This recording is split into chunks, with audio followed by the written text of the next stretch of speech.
Baik, selanjutnya paparan materi dari Ibu Laili Mudah tentang penerapan 3S pada asuhan keperawatan jiwa, nanti akan dibahas juga tentang psiki ya. Nah sebelum Bu Laili memaparkan materi, akan saya bacakan CV dari Ibu Laili Mahmudah SHP. Baik, Bu Laili ini adalah kasih subkoordinator pelayanan keperawatan di Rumah Sakit Jiwa Soeharto Herjan. Nah, sebelumnya ini banyak sekali pengalamannya ya, pernah menjadi kasih pelayanan keperawatan, kemudian kasih pelayanan keperawatan rajalan, kasih pelayanan keperawatan rawat inap, kepala subdiklat keperawatan dan non medis Rumah Sakit Jiwa, koordinator diklat keperawatan, perawat pelaksana, dan pernah mengajar di Akbar Islamic Village Tangerang. Untuk edukasi pendidikan ya, Bu Leli ini adalah lulusan dari FIK UI pada tahun 2000.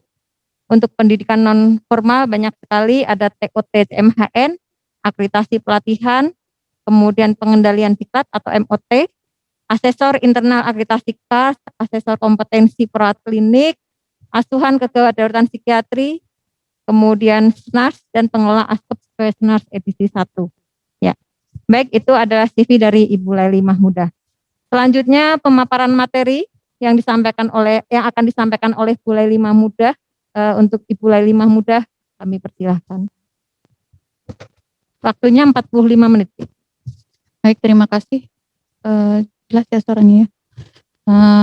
Assalamualaikum warahmatullahi wabarakatuh. Waalaikumsalam warahmatullahi wabarakatuh. Selamat siang, selamat menjelang sore ya.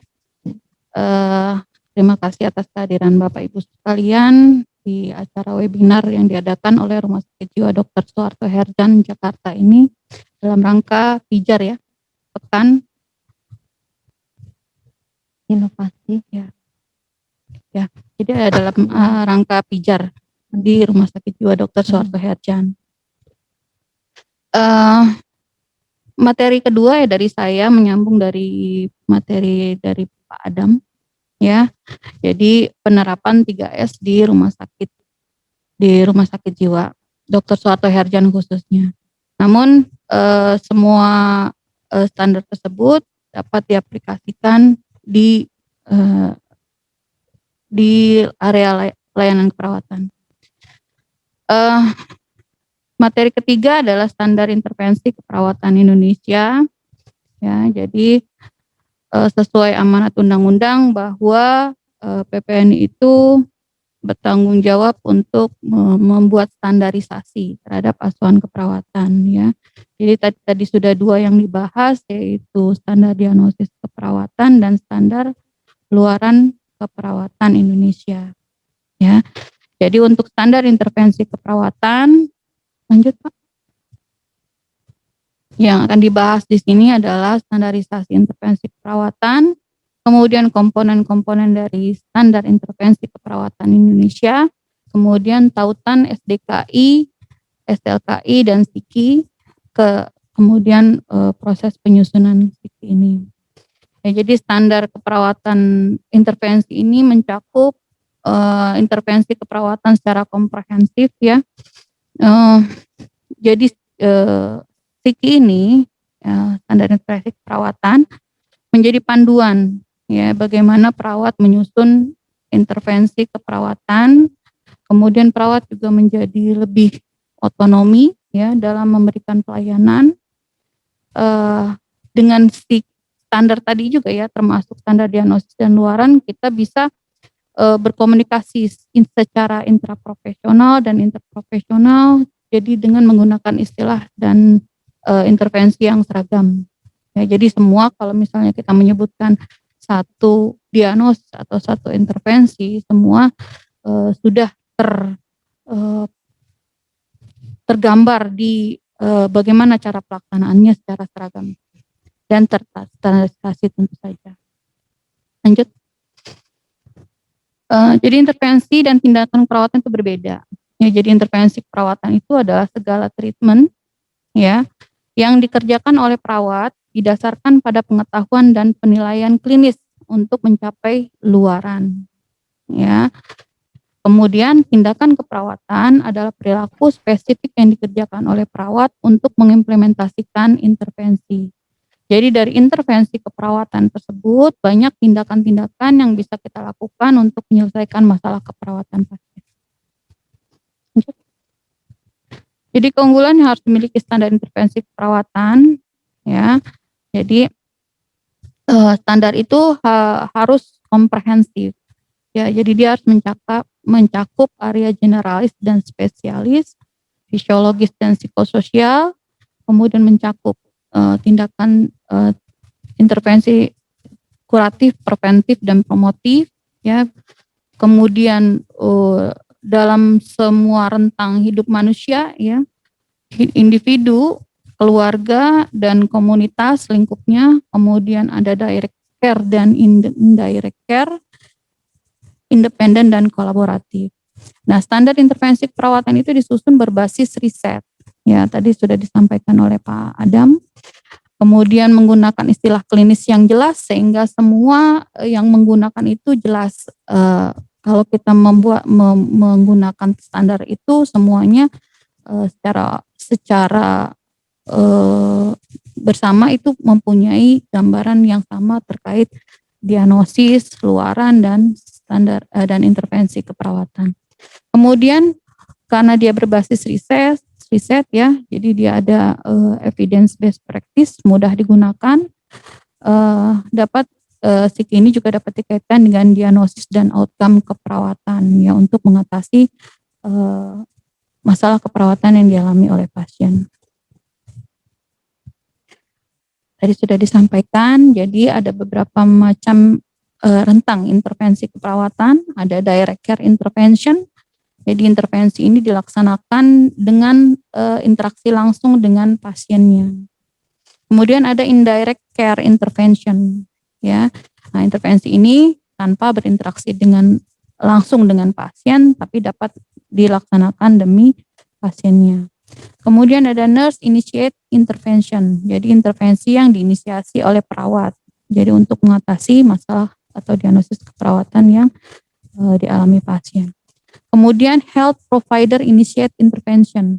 Jadi intervensi ini diinisiasi oleh tenaga kesehatan lain tapi diberikan oleh perawat. Komponen intervensi keperawatan, lanjut. Ya, jadi di dalam standar intervensi keperawatan ada komponen-komponen intervensi keperawatan. Yang pertama adalah label. Ya, label itu adalah nama dari intervensi yang merupakan kata kunci untuk memperoleh informasi tentang intervensi tersebut. Ya, kemudian definisi. Ya, bisa dilihat di sini contohnya. Ya, definisi adalah makna dari label intervensi, yaitu perilaku-perilaku yang dilakukan oleh perawat untuk mengatasi masalah pasien. Kemudian tindakan, yaitu serangkaian aktivitas yang dikerjakan oleh perawat untuk mengimplementasikan intervensi keperawatan. Ya, contohnya di sini adalah misalnya manajemen nutrisi.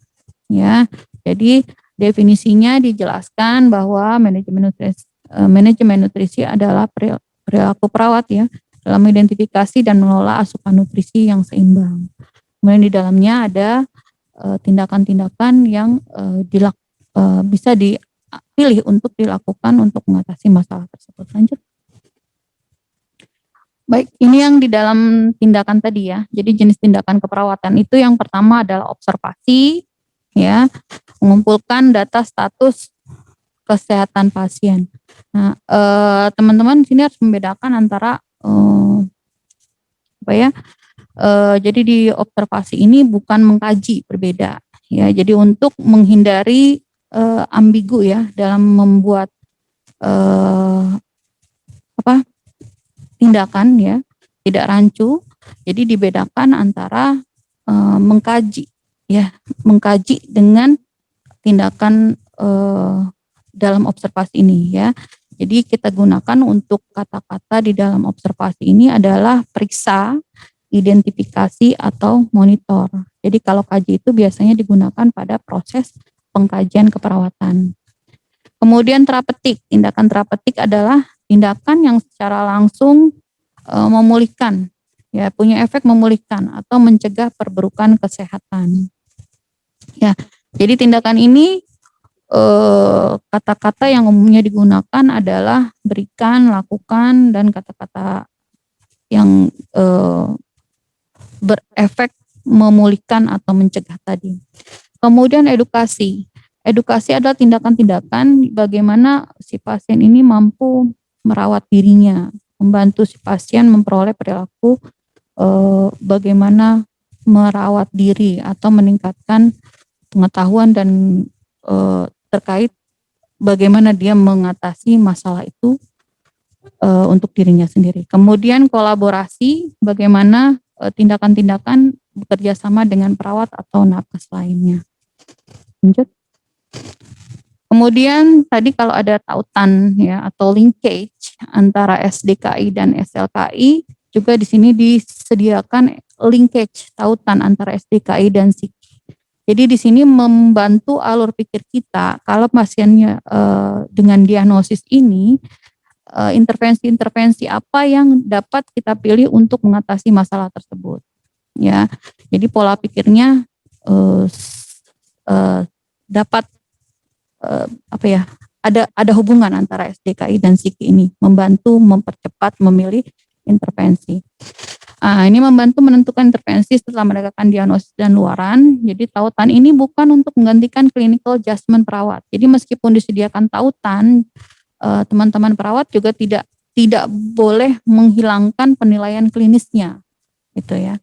Jadi pertimbangkanlah kekhasan kondisi pasien dalam menentukan tindakan yang sesuai untuk mengatasi diagnosis pasien. Nah, dalam psiki ini ada dua jenis intervensi, ada level 1 dan level 2. Lanjut. Intervensi keperawatan level 1 yaitu intervensi utama. Ya, jadi intervensi ini merupakan intervensi prioritas, ya, intervention of choice. Jadi intervensi yang bisa dilakukan untuk mengatasi masalah si pasien yang benar-benar bersifat resolutif, gitu ya.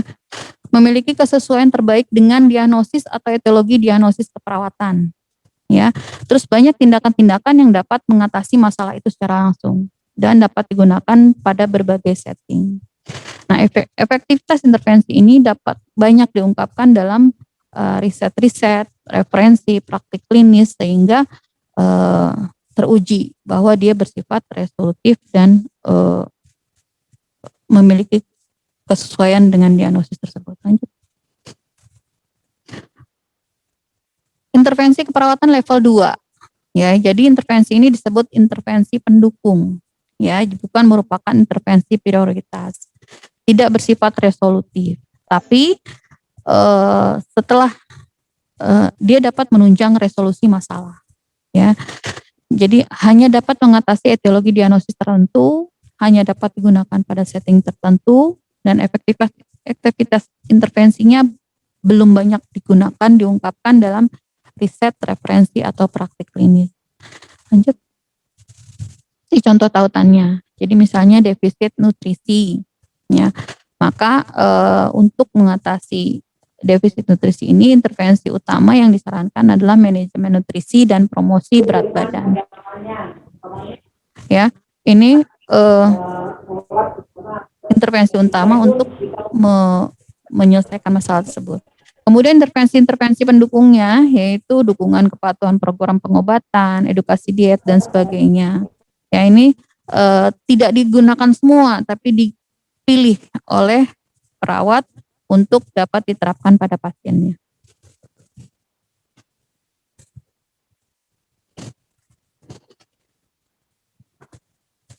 Pertimbangan pemilihan intervensi keperawatan, ya. Tadi ada SDKI, bagaimana kita sudah menegakkan diagnosis keperawatan, kemudian kita buatkan hasil yang diharapkan dari luaran keperawatan, ya, kriteria yang ingin dicapai. Kemudian bagaimana kita melakukan intervensi keperawatan untuk mencapai hasil yang diharapkan sehingga diagnosis tersebut dapat diselesaikan. Nah, intervensi keperawatan ini perlu dipilih oleh perawat, ya.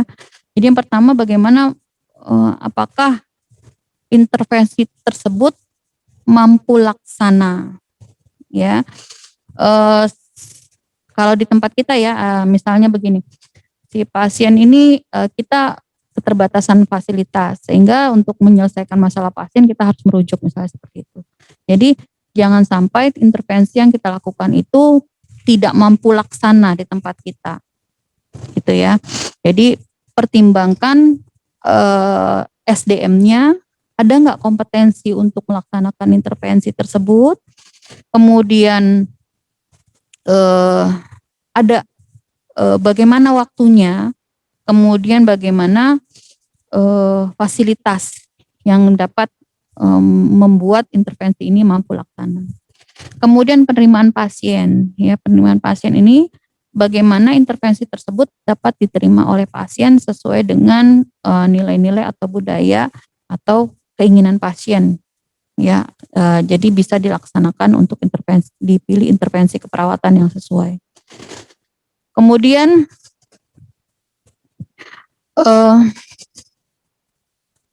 hasil penelitian, ya. Jadi bagian mana hasil penelitian menunjukkan apakah intervensi tersebut efektif pada pasien-pasien tertentu, gitu.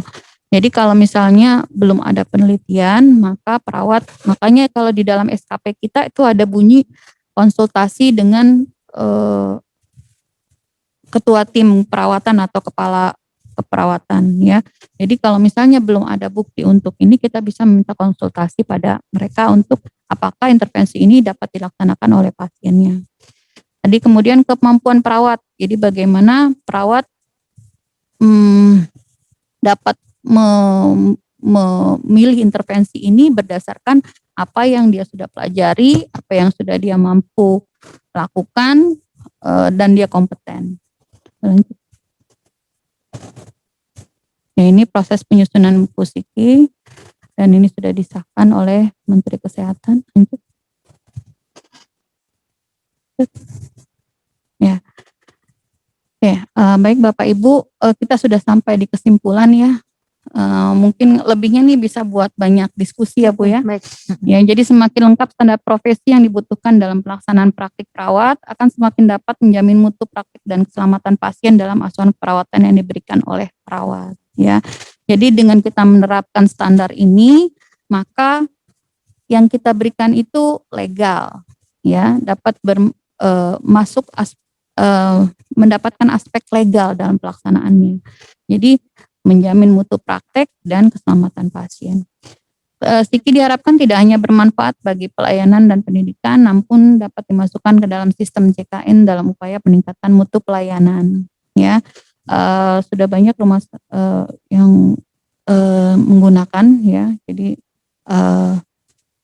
Stiki juga diharapkan dapat bermakna dalam aspek penghargaan dan kesejahteraan serta perlindungan bagi perawat tadi, aspek legalnya. Ya, dengan intervensi ini sebenarnya bagi manajer pelayanan keperawatan itu jadi lebih mudah bagaimana memilah dan memberikan reward, sistem reward pada perawat gitu ya. Jadi kalau misalnya ada tindakan banyak tuh agak sulit kita mengukurnya gitu. Tapi dengan adanya standar ini kita bisa membuat beban kinerja, kemudian membuat sistem evaluasinya sampai dengan bagaimana kita memberikan penghargaan pada perawat. Mungkin itu saja yang bisa saya sampaikan ya untuk standar intervensi keperawatan. Nanti secara khususnya sebenarnya sih di jiwa ini jadi kurang lebih ada 45 diagnosis keperawatan jiwa di dalam standar diagnosis keperawatan. Namun teman-teman di jiwa ini jangan membatasi pada 45 diagnosis keperawatan tersebut. Ya, jadi kita ini sering terkotak-kotak dengan ini loh diagnosis yang dikerjakan di jiwa. Jadinya kita tidak komprehensif, aspek fisik pasien jadi lupa gitu untuk keperawatan jiwa. Gitu ya. Ini teman-teman dengan menerapkan 3S ini ya, jadi kita lebih terbuka dengan bagaimana sih mengkaji semua aspek pada pasien dan melakukan intervensi, tidak hanya mungkin memang sebagian besar di area tersebut gitu, tapi tidak melupakan area-area lain. Mungkin itu saja yang bisa saya sampaikan. Saya kembalikan kepada moderator. Baik, terima kasih Bu Leli atas paparannya yang luar biasa ya. Ternyata 3S ini kalau diterapkan cukup bagus gitu ya. Jadi di Bu Leli tadi lebih terbuka ya, jadi bisa mengkaji beberapa aspek pasien. Baik, selanjutnya adalah diskusi ya. Tadi sudah ada beberapa chat yang masuk, Pak Adam sudah hadir ya. Baik, langsung saja sepertinya ya, ini sudah masuk dari Bu Alvinda. Alvinda perawat di UGD RSJSH menanyakan kepada Pak Adam atau Bu Leli, bagaimana cara mengevaluasi asuhan keperawatan khususnya pada pasien gaduh gelisah agar terukur dari sisi non kolaborasi medis. Ya, Pak Adam dulu barangkali ya. Oke, siap. Terima kasih. Terima kasih pertanyaannya, Nurse Alvinda. Saya rasa ini ditanyakan karena ini kasus yang cukup sering terjadi di IGD, dan saya rasa ini tidak cuma di IGD rumah sakit jiwa ya, IGD lain bisa kebagian kasus seperti ini.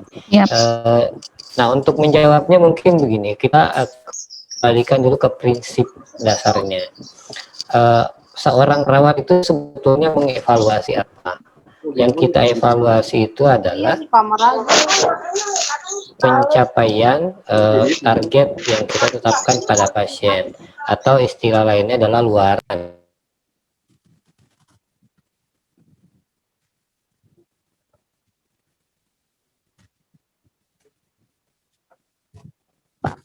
Pak Adam, mohon maaf.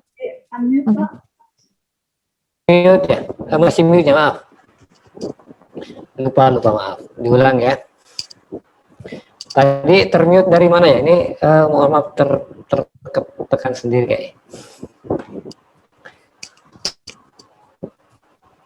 Oke, ini saya ulang.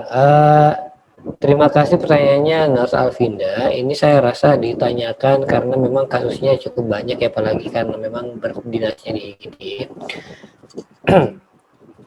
Cuma prinsip umumnya begini, kita kembalikan ke prinsip umum. Yang dievaluasi perawat itu adalah pencapaian kriteria hasil. Dan kriteria hasil itu kita tetapkannya dari luaran. Dan luaran itu ditetapkannya berdasarkan diagnosisnya. Jadi kalau ingin mengetahui apa yang harus dievaluasi oleh perawat, berarti apa dulu diagnosis keperawatannya, ya. Jadi apa yang kita evaluasi di pasien itu bukan berdasarkan dari penyakit atau kondisi klinis pasien, tapi apa diagnosisnya. Yang dari diagnosis keperawatan itu kemudian kita tetapkan luarannya. Nah, dari luaran itu ada turunan-turunan kriteria hasil yang nantinya itulah yang akan menjadi poin-poin yang harus dievaluasi. Nah, saya mungkin bisa berikan contoh gaduh gelisah. Kalau di saya, di rumah sakit saya, karena mungkin bukan rumah sakit jiwa, tapi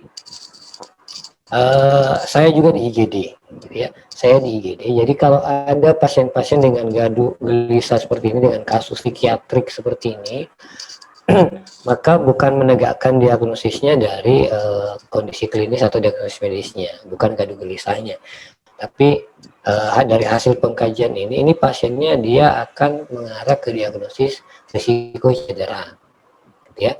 Risiko cedera. Kemudian kalau kita ulas risiko cedera itu, seingat saya risiko cedera itu kalau di SDK itu ada 14 etiologinya, gitu ya. Ada 14 etiologi yang secara umum dari 14 itu terbagi, ada eksternal, ada internal, gitu ya. Kalau eksternal itu ya faktor-faktor lingkungan yang bisa menyebabkan cedera. Nah, ini kalau pasien kasus psikiatri itu dia lebih ke arah faktor internal, khususnya di gangguan fungsi kognitif, gitu ya, di perubahan fungsi kognitif. Nah, kalau kemudian kita sudah jelas bahwa diagnosisnya ini adalah risiko cedera, maka nanti dia luarannya adalah tingkat cedera. Nah, di tingkat cedera itu kan banyak indikator-indikatornya ya. Nah, di indikator-indikator itulah yang nanti akan evaluasi, dan dievaluasinya itu berdasarkan seberapa efektif kita bisa mencegah terjadinya cedera pada pasien yang mengalami gadu gelisah. Dan kalau di tempat saya ini yang akan dilakukan itu adalah pencegahan cedera, intervensi dalam pencegahan cedera, dan yang kedua ini jika perlu ya dilakukan pengekangan. Nah, pengekangan kalau di sini itu ada dua, ada pengekangan secara fisik dan ada pengekangan secara kimiawi. Kalau pengekangan secara fisik dan kimiawi ini nanti sebelum bisa diputuskan dan dilakukan kepada pasien, tentu saja harus dikonsultasikan ke dokter psikiatri. Karena sebetulnya secara ideal ide munculnya pengekangan dan dilakukan kepada pasien itu seharusnya setelah ada proses konsultasi dengan psikiater, gitu ya. Lalu kemudian diputuskan sama-sama. Yang penting begini, pengekangan itu jangan dilakukan hanya karena dengan alasan keterbatasan tenaga, gitu ya. Karena kalau ada yang ngamuk, tenaga terkuras, staf terkuras ke sana, gitu ya, sehingga dilakukan pengekangan. Alasan pengekangan itu supaya pasiennya tidak mengalami cedera atau mengalami kerugian yang berpotensi membuat kesehatannya tidak sepenuhnya baik, gitu ya. Saya rasa itu, tapi secara umum begini, namanya evaluasi tentu saja apa dulu luarannya, dan luaran itu ditariknya, disimpulkannya dari diagnosis keperawatan. Saya rasa itu yang bisa saya sampaikan. Terima kasih. Baik, terima kasih Pak Adam. Ya, jadi yang harus dievaluasi apa diagnosanya dulu ya, bukan berdasarkan penyakitnya. Ya, baru kita tetapkan luaran. Baik, Bu Leli barangkali ada tambahan? Mungkin sedikit tambahan ya. Tadi sudah ini.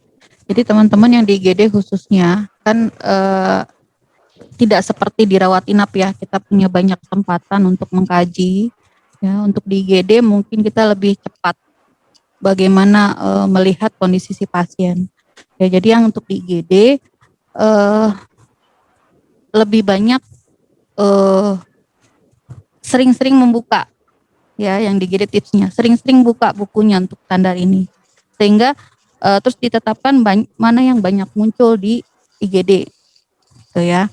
Kemudian kalau kita sering baca, sering lihat, sering menerapkan standar-standar ini, itu dengan begitu pasien datang, kita akan sudah bisa langsung menegakkan diagnosis berdasarkan temuan singkat kita ke pasien, gitu, ya.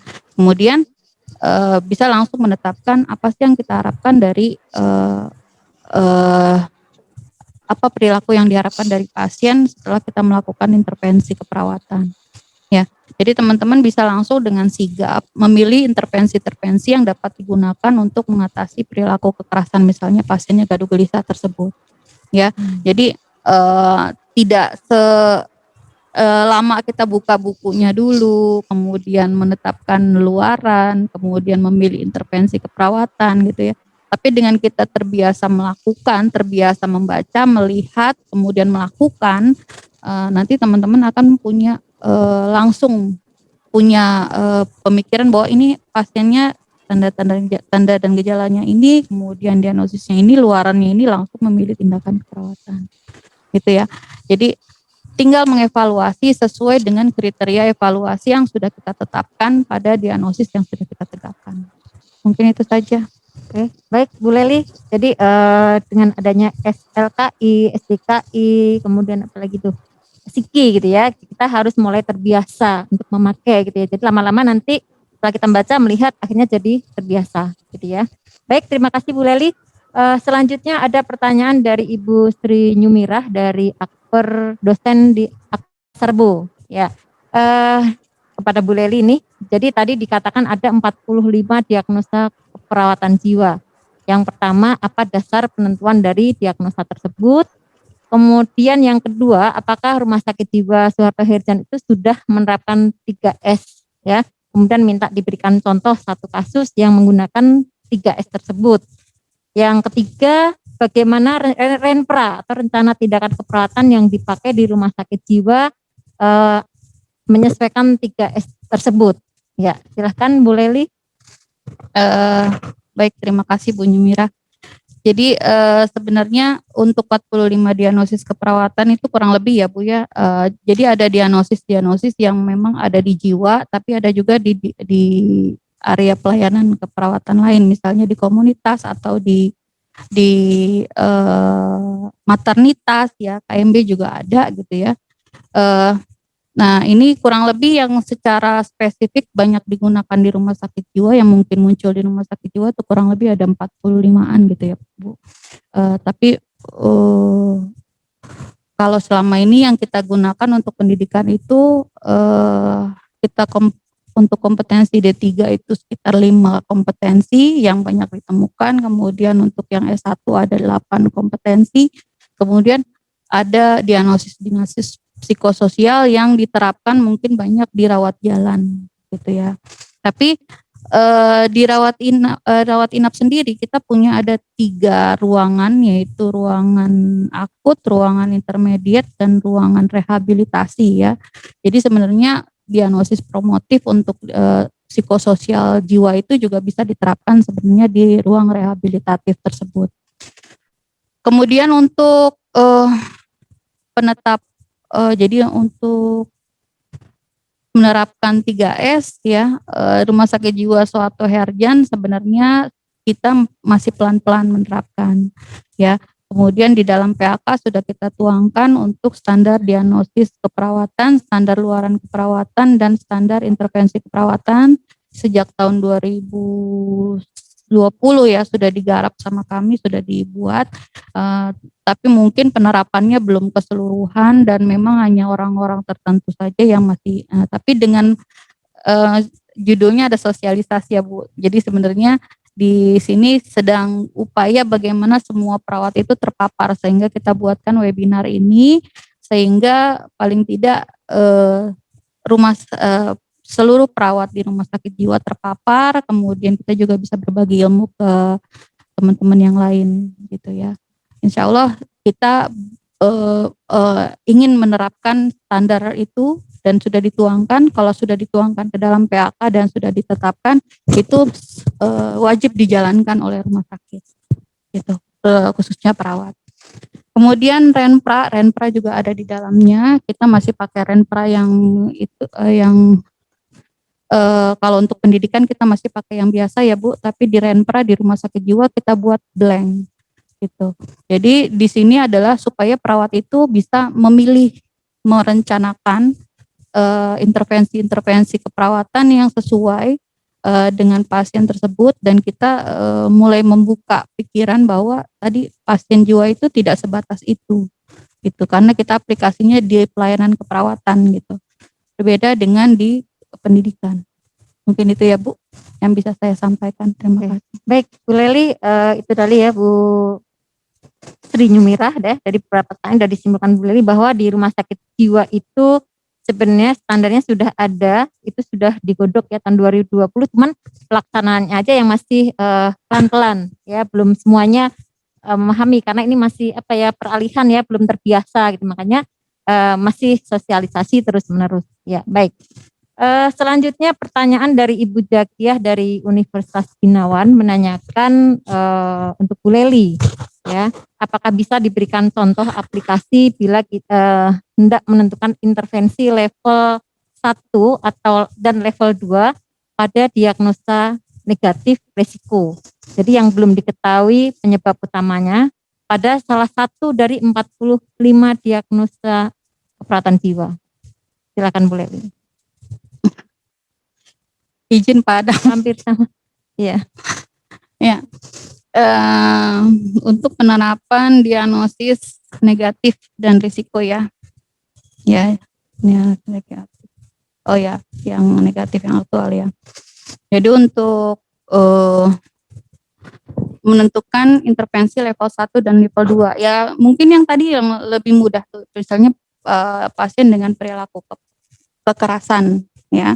Jadi kita sudah melihat mengkaji pasiennya bahwa terdapat tanda dan gejala untuk perilaku kekerasan, jadi silakan dirujuk pada standar diagnosis keperawatan, tanda dan gejala mayornya apa, tanda dan gejala minornya apa, kemudian tegakkanlah diagnosis tersebut. Jadi kalau misalnya aktual, jadi ibu bisa menggunakan tripat diagnosis ya. Jadi masalah berhubungan dengan etiologinya bisa dirujuk ke dalam bukunya, kemudian dibuktikan dengannya, masukkanlah tanda dan gejala tersebut baik yang mayor dan minor, gitu ya. Kemudian tentukanlah, kita membuat rencana perawatan ya. Jadi Bapak Ibu tentukan luaran keperawatannya, kriteria keperawatan yang mau kita laksanakan, kemudian pilihlah intervensi sesuai dengan standar ya, dan yang sesuai dengan pasien tentu saja. Kemudian tahap selanjutnya tinggal dilakukan implementasi dan evaluasi sesuai dengan saya rasa juga berlaku juga dengan yang risiko ya. Jadi tinggal dilihat di standar intervensi keperawatan, kalau kita belum terbiasa menggunakan, Bapak Ibu bisa rujuk ke dalam standar intervensi keperawatan ya. Misalnya pasien dengan perilaku kekerasan, itu ada 3 intervensi utama yang yaitu manajemen marah ya, kemudian intervensi krisis, satu lagi maaf saya ya, ada 3 ya. Kemudian itu yang bisa dipilih untuk mengatasi masalah perilaku kekerasan misalnya. Tuh. Kemudian kita lihat, misalkan kita kaji ya, kalau kita melihat di Renpra yang sebelumnya bahwa apa sih yang menyebabkan terjadinya perilaku kekerasan pada pasien kita, maka kita bisa pilih dari intervensi pendukung tersebut, gitu ya. Misalnya perilakunya adalah karena harga diri rendah, maka Bapak Ibu bisa melihat dari di situ ada manajemen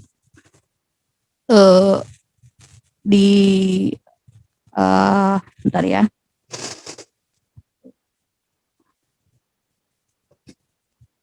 Jadi di situ ada intervensi-intervensi pendukung ya. Jadi bagaimana membuat promosi harga diri ya, bagaimana kalau misalnya penyebabnya karena penyalahgunaan zat, maka ada intervensi pendukung pencegahan penyalahgunaan zat, atau karena ketidakmampuan interaksi sosial dengan orang lain yang menyebabkan dia perilaku kekerasan, ada modifikasi perilaku interaksi sosial ya, dan sebagainya. Bapak Ibu bisa lihat dari intervensi pendukung yang bisa menyelesaikan menyelesaikan masalah perilaku kekerasan tersebut. Ini tuh ya Bu. Oke, baik, terima kasih Bu Leli, sepertinya cukup jelas ya. Baik, selanjutnya dari Bapak Suranto, ini mungkin ke Pak Muhammad Adam ya. Assalamualaikum, mohon dijelaskan bagaimana penerapan 3S di ruangan dengan pasien fisik dan jiwa, apakah dipisah atau digabungkan? Nah, bagaimana penerapannya? Silakan Pak Adam. Oke, siap, terima kasih. Saya lihat ada 2 pertanyaan ya, pasien fisik dan jiwa. Sebetulnya begini ya, kita itu dipisah-pisahkan ruangan, itu bukan berarti nanti memandang pasiennya juga terpisah-pisah ya. Rumah sakit pun dipisah-pisah, dan rumah sakit khusus itu bukan berarti nanti memandang pasiennya parsial, walaupun nanti dampaknya adalah ada hal-hal yang memang kita prioritaskan jadinya untuk dilihat gitu ya. Contoh misalnya pasiennya ini mungkin saya contohkan yang bukan ini ya, bukan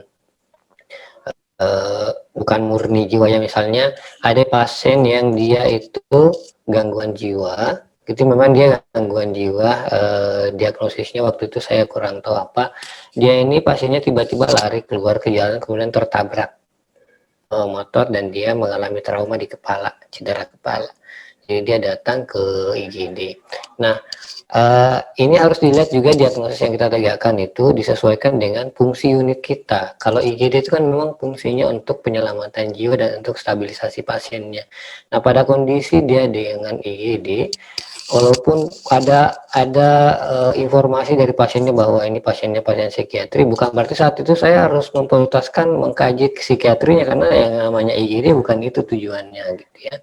Tapi nanti lain masalahnya ketika pasien itu akan dipulangkan dari rawat inap, kan pasien ini kan berarti harus seoptimal mungkin bisa mandiri di rumah gitu ya. Nah, kalau dia tidak mandiri, bagian-bagian mananya yang harus dibantu. Nah, itu berarti bukan lagi di aspek cedera kepalanya yang harus dikaji lebih banyak di rawat inap, tapi seperti apa nanti pasien itu berfungsi di rumah, dan itu bagian-bagian apa yang perlu dibantu dan bantuan apa yang harus diberikan oleh orang-orang di sekitar pasiennya. Jadi pada intinya sebenarnya tidak ada pemisahan yang jelas gitu ya, walaupun di setiap ruangan itu punya prioritas tergantung dari core bisnis masing-masing tiap ruangan atau tiap rumah sakit gitu ya. Tapi yang namanya manusia itu tetap saja utuh dia. Kemudian kalau untuk contoh penerapannya, ini saya ada contoh sebetulnya, cuma contohnya sekali lagi ini bukan jiwa, tapi mudah-mudahan bisa mendapatkan gambaran. Ini saya ambilkan contoh, terlihat tidak ya? Apakah terlihat?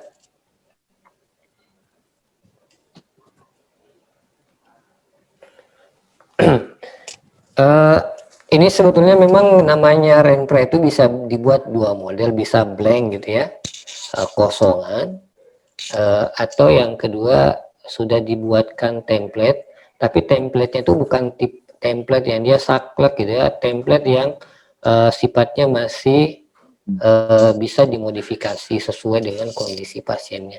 Di sini saya ambilkan contoh, bersihkan jalan napas tidak efektif gitu ya.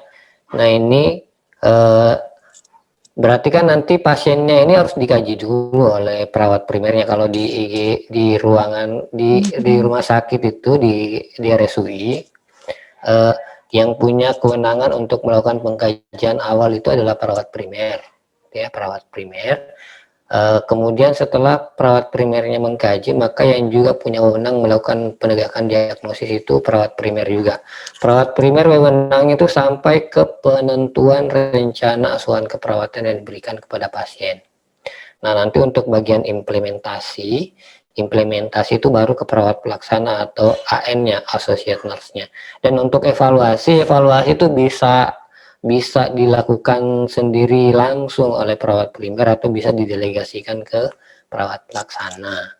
Ya, ini contohnya misalnya sudah dikaji pasiennya, tuliskan tanggal dan jamnya saat pasien datang, kemudian ini contohnya bersihan jalan napas tidak efektif, dipilih berhubungan dengan ini etiologinya apa yang sesuai dengan kondisi pasien atau sesuai dengan hasil pengkajian, kemudian tanda dan gejala yang ditemukan apa saja. Ini harus ada supaya ini menjadi dasar penegakan diagnosis tersebut ya. Setelah itu luaran dan kriteria hasilnya apa saja, ini bisa dipilih di sini, dicentang. Kemudian intervensi keperawatan. Nah, intervensi keperawatan ini kalau kita lihat dia ada beberapa intervensi yang intervensinya ada dua, ada yang intinya ada yang satu, ada yang lebih dari satu. Iya, saya mati lampu ya. Iya, sebentar ya. Ya, di sini lagi mati lampu. Tapi suara saya masih ada ya.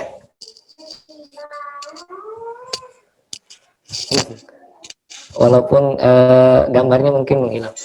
Nah, ini contohnya begini. Jadi yang penting di setiap intervensi itu ada observasi, terapeutik, edukasi, dan kolaborasi, dan ada kolom lainnya ini untuk memberikan item baru kalau kemudian ada hal-hal lain yang di luar yang sudah distandarisasi yang masih harus dilakukan, tapi ini di luar yang ada di dalam buku SDKI, SLKI, dan SIKI. Tapi itu nggak ada masalah selama itu masih sejalan maknanya.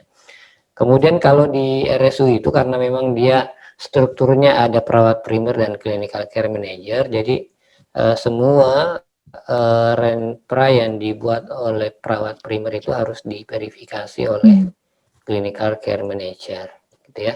Setelah itu baru dilaksanakan ke pasien.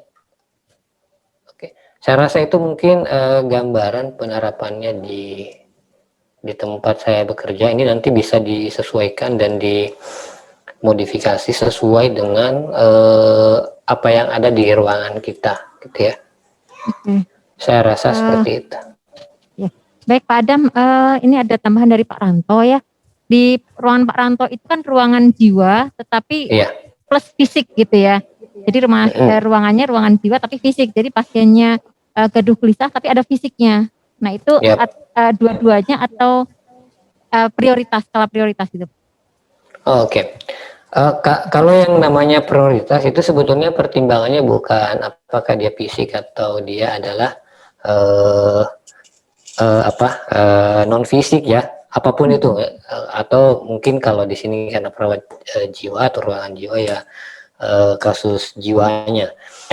Cuma begini, apapun yang kita anggap itu sebagai beberapa masalah dan harus ada yang prioritaskan, tentu saja pertimbangan prioritas tidak prioritas itu tetap menggunakan pertimbangan yang paling mengancam nyawa atau life threatening, gitu ya. Karena jangan sampai begini, saya ruangan jiwa kok ngapain saya ngurusi pasien mengalami penurunan kesadaran, gitu ya. Nah misalnya gitu ya. Tetap yang namanya prioritas itu adalah hal-hal yang mengancam jiwa. Terus kemudian mungkin makna pertanyaannya begini, apakah dalam satu rempra itu digabung antara intervensi fisik sama intervensi jiwa? Mungkin begitu maksudnya ya? Iya betul Pak. Kalau ingin melakukan penambahan atau ingin melakukan modifikasi yang sifatnya tidak melanggar prinsip itu boleh saja.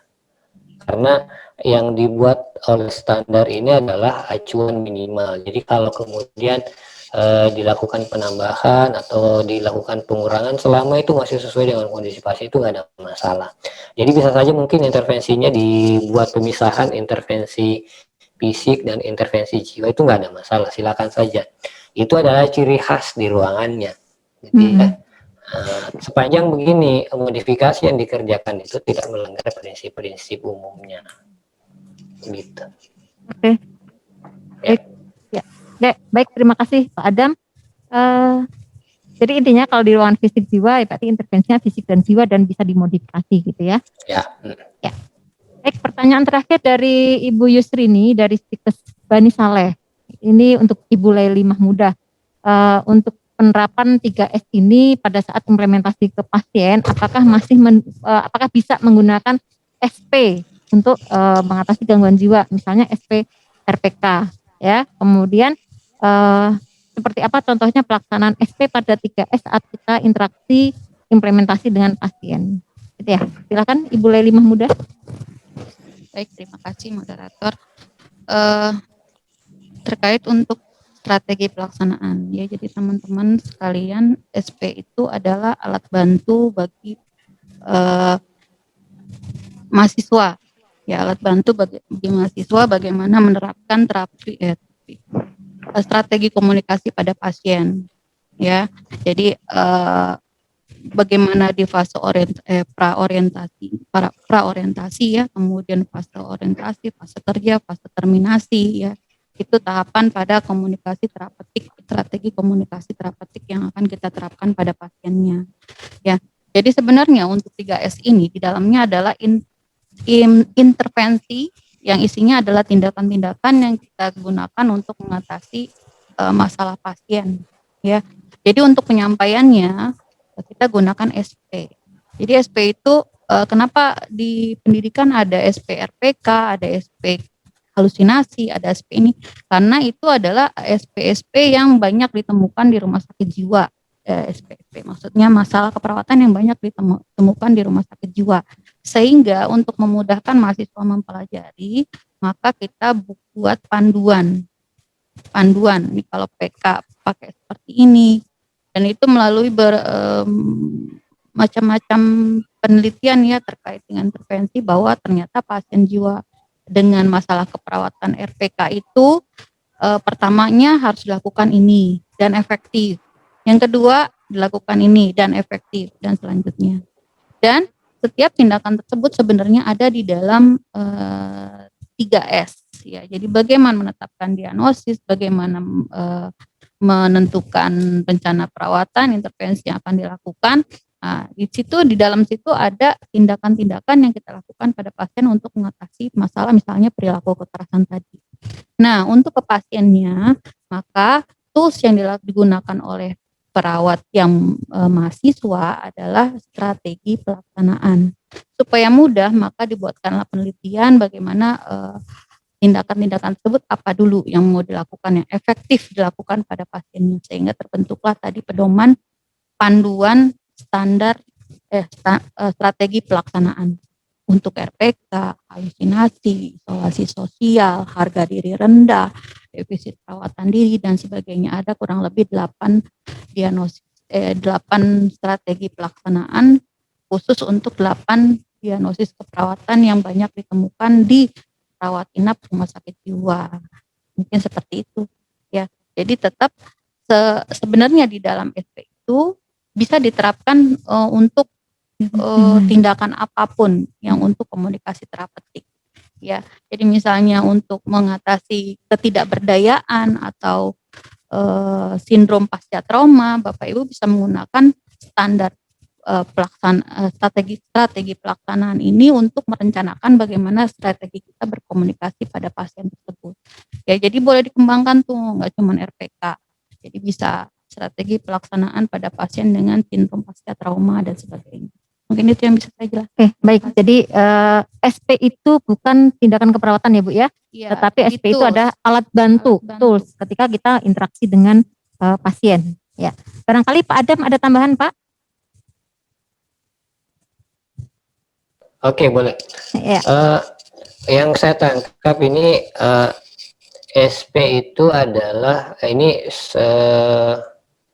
itu ya, dia adalah rencana strategi kalau saya lihat ya.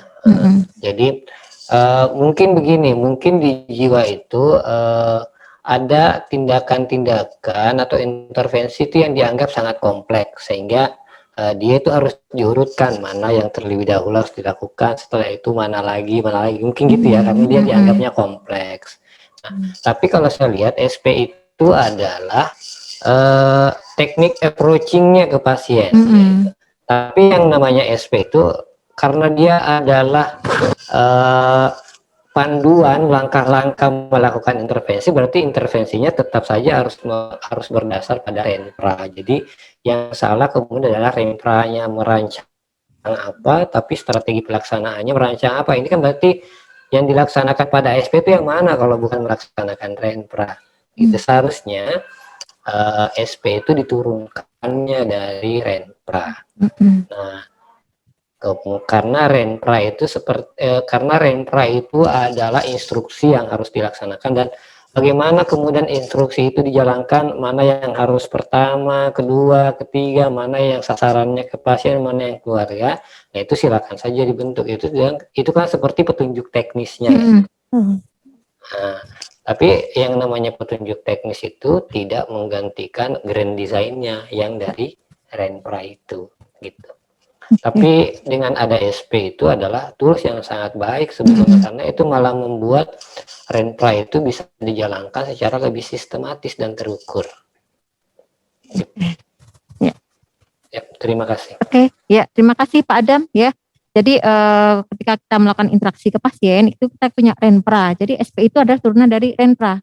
Ya, alat kita ketika kita memudahkan kita berinteraksi dengan pasien, khususnya pasien jiwa ya, karena ini banyak digunakan di pasien-pasien jiwa ataupun mungkin masalah terkait dengan masalah yang psikososial ya.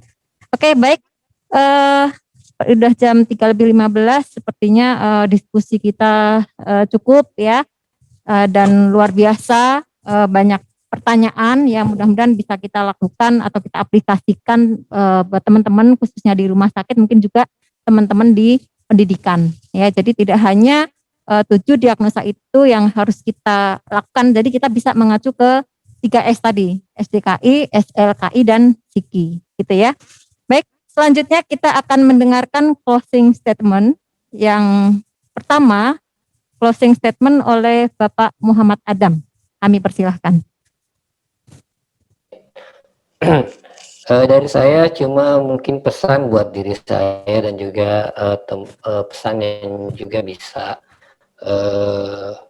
dijalankan oleh teman-teman sejawat sekalian adalah di rumah sakit itu semua tenaga kesehatan itu memberikan asuhan. Dan untuk seorang perawat yang harus kita ingat adalah karena kita perawat, maka yang diberikan itu adalah asuhan keperawatan. Asuhan keperawatan kita itu ruhnya adalah proses keperawatan. Dan proses keperawatan ini intinya itu ada di 3 komponen. Diagnosis, luaran, dan intervensi. Jadi kalau kita berkuar-kuar, perawat itu mandiri, dia memberikan asuhan keperawatan. Tapi kalau kemudian ditanya diagnosis tidak tahu, itu berarti bukan. Anda menyamar menjadi seorang perawat. Karena yang namanya perawat ya tentu harus tahu diagnosis pasiennya apa, target yang akan diberikan ke pasiennya apa, dan intervensi dari profesi perawat untuk menyelesaikan masalah perawatnya apa, gitu ya. Saya rasa demikian. Assalamualaikum warahmatullahi wabarakatuh. Waalaikumsalam warahmatullahi wabarakatuh. Luar biasa closing statement dari Pak Adam ya. Baik, selanjutnya closing statement dari Ibu Laili Mahmudah. Silahkan Ibu. Baik, terima kasih. Mungkin untuk yang teman-teman di rumah sakit jiwa ya, khususnya ya, dengan penerapan 3S ini, saya mengharapkan sekali bahwa asuhan keperawatan kita menjadi lebih bermutu. Gitu. Selain menjaga keselamatan pasien, ya, juga menjaga kita sendiri sebagai profesi, melindungi kita sendiri sebagai profesi. Jadi jangan sampai kita itu bekerja tanpa ada yang kita yang tidak ada yang kita pegang, ya. Jadi kita aman, pasien aman, kita aman, dan semua mencapai tujuannya baik secara individu pasien dan secara organisasional, gitu ya. Jadi rumah sakit juga akan dapat nama yang baik dengan pelaksanaan asuhan keperawatan khususnya ya, dilaksanakan dengan baik dan sesuai standar. Itu yang bisa saya sampaikan. Oke, baik Bu Laili Mahmudah, terima kasih untuk closing statement-nya. Terakhir saya akan mengucapkan terima kasih kepada dua pembicara, Bapak Muhammad Adam dan Ibu Laili Mahmudah, yang luar biasa memberikan pencerahan kita terkait dengan 3S ya. Karena terus terang Pak Adam, kita teman-teman masih kadang bingung gitu ya, 3S itu apa gitu ya, cara penggunaannya bagaimana ya. Tapi dengan sosialisasi ini insya Allah sudah ada pencerahan gitu ya. Jadi kita dari bidang ya akan berusaha untuk sosialisasi terus gitu ya. Tak lupa juga terima kasih buat teman-teman semua atas partisipasinya dalam webinar kali ini dan juga panitia atas terselenggaranya acara ini ya. Demikian tadi acara webinar siang ini, semoga bermanfaat. Izinkan saya menyampaikan pantun. Menanam padi selalu di sawah meski ada banyak hama. Andai ada tutur kata yang salah, mohon maaf yang sebesar-besarnya. Wassalamualaikum warahmatullahi wabarakatuh.